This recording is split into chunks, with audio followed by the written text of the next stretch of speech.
world where spiritual paths intertwine with personal destinies. A seeker grapples with the weight of divine expectation. Guided by an angel, they reflect on the path laid before them. So there has been a path laid before me. But angel who guides my path, God was very explicit on this subject. I am a witness, not a prophet. So I do not think this path is one He wants me to travel. Very good. You remember His will. Yes, it took me a second to realize it, but yes. And you choose His will over your own. Instinctively. Then you are not the child of abomination. He would reject God's will, instinctively. Hold on, though. I do turn instinctively from God's will, but not because of how I was born, but because of what I experienced. He intervened, and I knew suffering like nothing I ever thought possible. When I met Him later, and was given the name He bestowed upon me, I was a broken man. Life was just a painful memory, and hope was something talked about in fairy tales. So that description is me, but only a hollow outline without definition. This isn't a name to live up to. I know, but God's help sometimes comes in the strangest forms, where you see a prophecy of negativity. I see Him answering my deepest questions and solutions to obstacles I have not even spoken of or written about. Very well, then let us see. Child of abominations, then, most foul and unclean spirit, I will smite thee in His name. You see my childhood, birth in question. Were my parents involved in some ritual practice? Am I the child who was born from a woman with the heart of a jackal? The child who Jesus asked if all demons were born of beasts or if it was just me? The true words spoken to the Son of Man while we walked through the desert on those 40 days of temptation.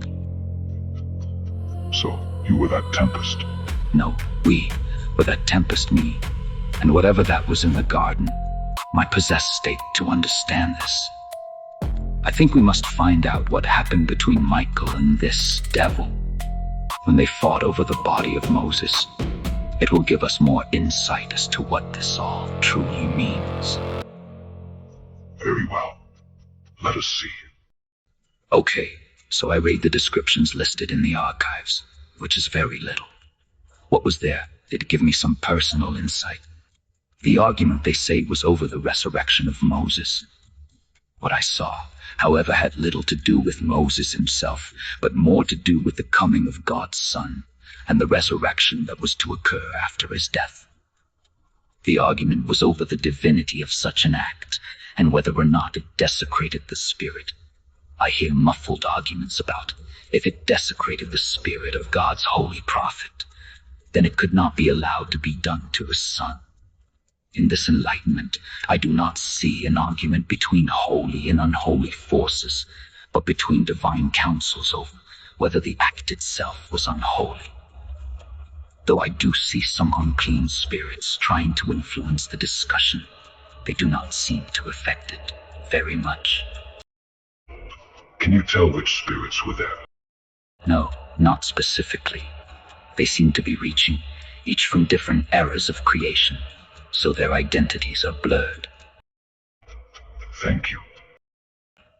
This does not help in the way I had hoped, but at the same time it does. How is that?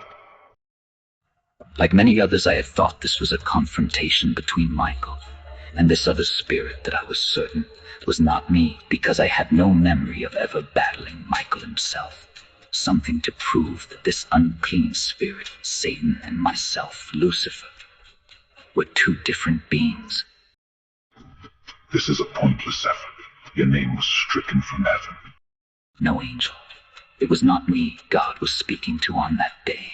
It was Uriel, the one who was cast down to become the angel of death, Cherubus, who wanders between the living realm and the place prepared for mankind when they die, who was cursed to usher the spirits of the dead back and forth, never to enter heaven, never to be given a physical form, until the end of the world.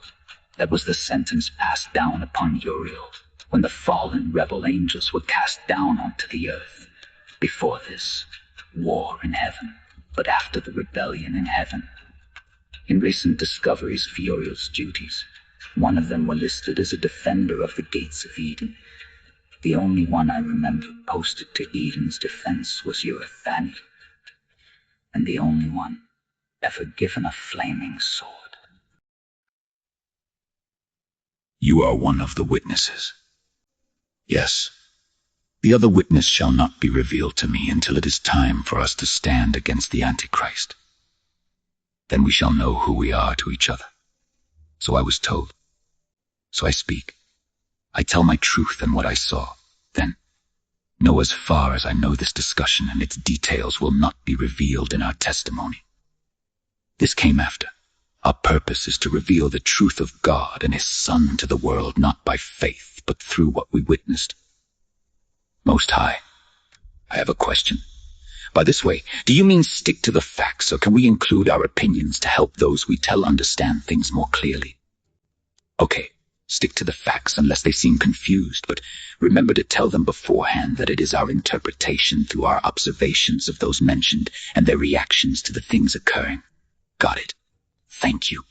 May your days be blessed and find peace when you need it most, my Lord. You remind me of Moses when you do that. Honestly, it makes me smile. Well, everyone needs help from others at some point, even if it's good wishes and prayers for a peaceful path ahead. Selfless in nature, your words are genuine. You simply seek to generally help us all. I know, but remember the path ahead and what it says. It should be of no surprise. It says, I was once your most beloved cherub. Remember, you're going through the reasons right now, but there is a dark day ahead, supposedly.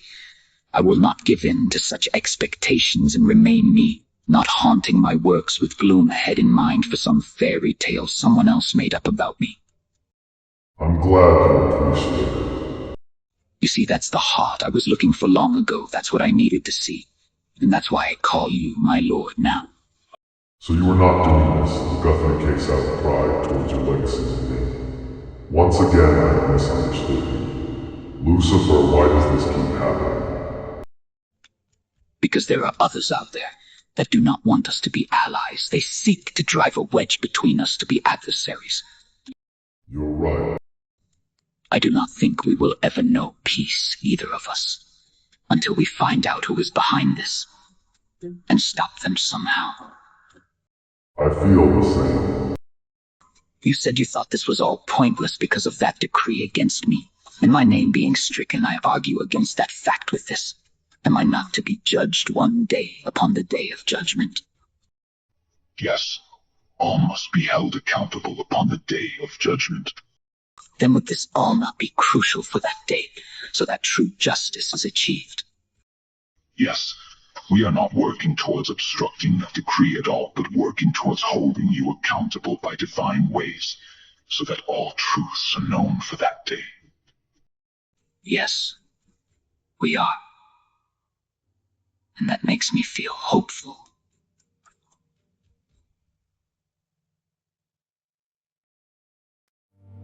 Also, one last thing. My Uncle Charles, I ask that you hold on and have faith, that I would not abandon you to the chaos I left in my wake. It is a simple understanding of the crown that you wear. Your right to rule is decided not by the roots of which house you governed, but by the decree of the sovereign authority which came before you. If you are the heir to the throne, especially by blood, then that's all you need to be a rightful heir, not the house you governed. That is simply a position to prepare an heir to the throne, is it not? Many times throughout history has had heirs to the throne, direct descendants, been found in foreign lands that held no seat of authority at all, before ascending to their rightful place. So here you go, Uncle. And thank you for your patience.